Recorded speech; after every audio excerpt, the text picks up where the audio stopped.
Hey everyone, I'm Dr. Onia Obed and welcome back to Startup Experiment Diary. This is where I pick apart successful companies to figure out what actually made them work. Not the PR stories, but the real experiments, metrics, and decisions that drove their growth. Today, I'm diving into Loom, and I've got to warn you, what I found is going to mess with how you think about product metrics. So, I was trying to figure out how Loom went from being 2 weeks away from bankruptcy to selling for $975 million to Atlassian, and what I found completely changed how I think about product metrics. Because everyone assumes it was their remote work culture that made them a unicorn, but when I spent, or the concept of remote work that sprung up made them the unicorn. But when I spent hours digging through old founder interviews and investor updates, I discovered they were obsessing over something totally different, which was whether your very first video you created on Loom got its first view. That's it, like one view. So I went down this rabbit hole because I kept seeing these massive acquisition numbers, $975 million or $975 million, and I wanted to understand what Atlassian actually bought. Like, what makes a screen recording to worth almost $1 billion? So I started pulling apart every interview I could find with the founders, cross-referencing investor update, trying to piece together what really happened behind the scenes. And here is what I found first. And this blew my mind actually. Loom wasn't even supposed to be Loom. The founders, Vinay Heimat and Joe Thomas and Shahid Khan, started with something called OpenTest, which was a user testing platform, but it wasn't working at all. Like in this LinkedIn interview I found, Heimat mentioned they pivoted in the user testing space multiple times. First, a marketplace, then a tool with built-in recording, and finally just a Chrome extension for screen recording. So they had maxed out their credit cards and were literally 2 weeks from running out of cash. But here's where it gets interesting. They launched the Chrome extension on Product Hunt, and within 24 hours, got more sign-ups than the previous 7 months. Like the previous 7 months combined, in just 24 hours, they had gotten more users than that. That success convinced investors to fund them. Now, this is where I had to double check what I was reading because it seemed too simple. With all these new users flooding in, the founders needed to figure out if people were actually getting value from the product. Most video platforms would look at total numbers or total views, watch time, uploads, the usual suspects in videos, right? But Loom did something different. They focused on one thing, whether a video got its first view within the first week. Wait, it even get better. They called it the video first view metric, the VFV. Heimat explained in that same interview that when a video gets its first view, we know that we have delivered value on that video, and that video has been sent to someone.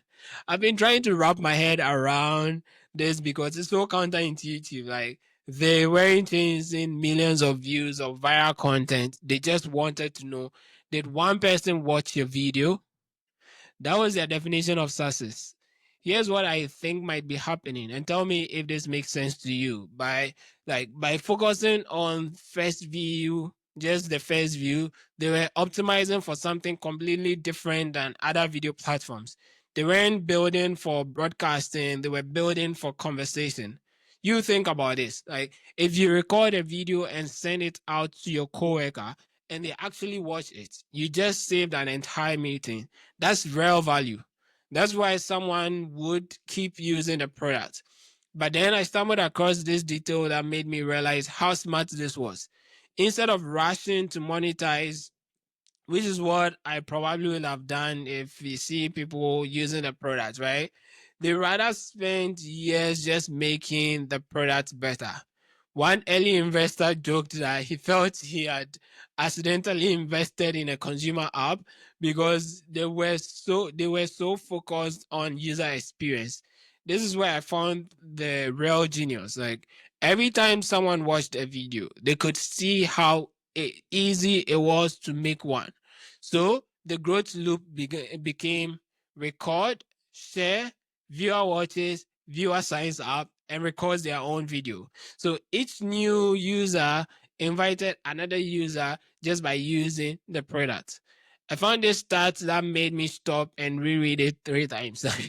By 2020, they had 14 million users across 200,000 businesses, mostly through word of mouth. 14 million users without really trying to grow. When they finally decided to test monetization in 2020, they did what they call the $10 million experiment. They offered premium features for $10 per month and generated $1 million in revenue almost overnight. Like $1 million from a simple pricing test. This got me thinking about how many startups stress about pricing from day one. But Loom proved their users would pay by actually delivering value first. Then COVID hits, and this is where the timing gets almost scary good. So that's what everybody assumed was the reason why they succeeded. So when everyone went remote, Loom was already there with a frictionless screen recording tool. So by 2022, they had 18 million users who recorded 215 million videos.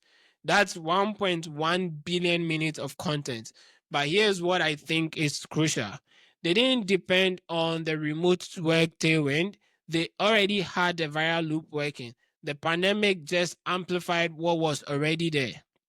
By 2023, they had 25 million users and 200,000 paying customers with 5 million videos created every month. And here's a detail I love. Like Atlassian had been watching them from almost the beginning. An Atlassian employee started using Loom within 5 days of its launch, and it became the first company to buy licenses for all employees.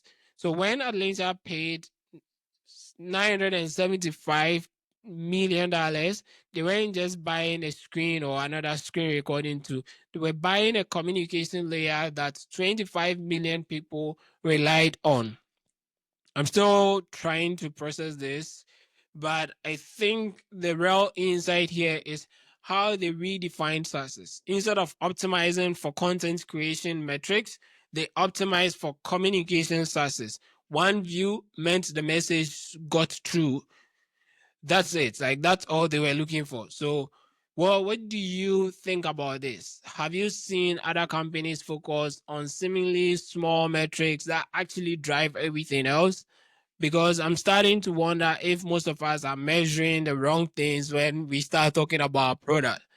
What I'm taking away for my own project from this story is this idea of finding your first view moment.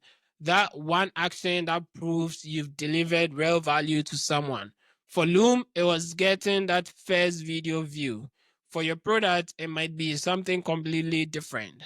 I'm also thinking about their patience with monetization. They waited years to charge because they wanted to know the product experience first.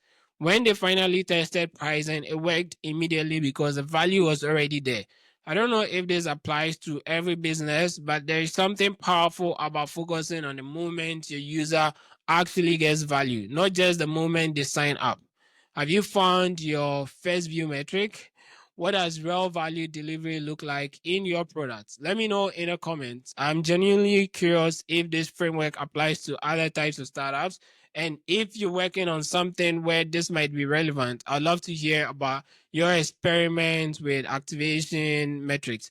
Sometimes the smallest detail makes the biggest difference, I believe. So my question to you is, what metric are you obsessing over in your startup? Share your first view moments below. I read every comment and love learning from what you are all building. And thanks for watching to the end of the video. If you enjoyed this video, consider subscribing to the channel. This is episode 3 of our deep dives into various startups. And I said for the next 100 days, I'm doing my best to cover about 100 startups. So every single day, I take one startup or scale up or even unicorn to analyze their strategies, especially what works for them, and not the flashy headlines that we all hear about.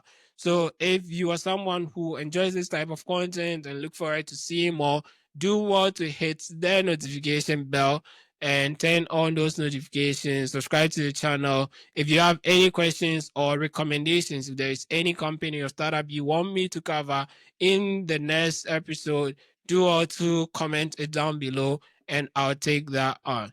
Thank you, and I'll see you in tomorrow's video. Until then, bye for now.